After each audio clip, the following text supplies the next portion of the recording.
Conosci la leggenda della contrada dei 100 pozzi? No, te la racconto io. Alle porte di Ragusa, lungo la strada per Vittoria, si trova la contrada chiamata i 100 pozzi, un luogo dal fascino inquietante.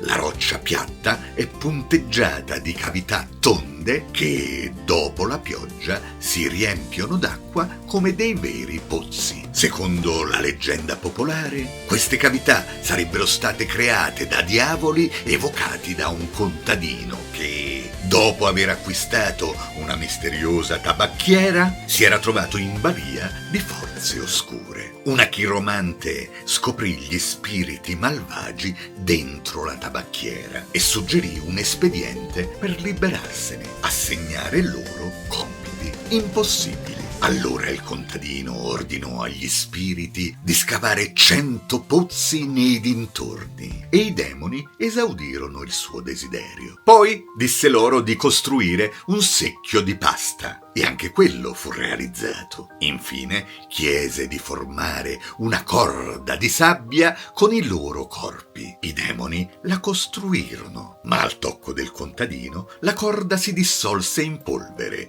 e gli spiriti sparirono per sempre, liberando il contadino dalla maledizione. Nel folklore popolare i pozzi sono interpretati come cunicoli sotterranei che collegano Ragusa all'inferno, luoghi in cui gli spiriti malvagi risalgono per seminare discordia tra gli abitanti. Se ti è piaciuta la leggenda dei 100 pozzi, seguimi, così potrai ascoltare le prossime leggende che narrerò. Ciao!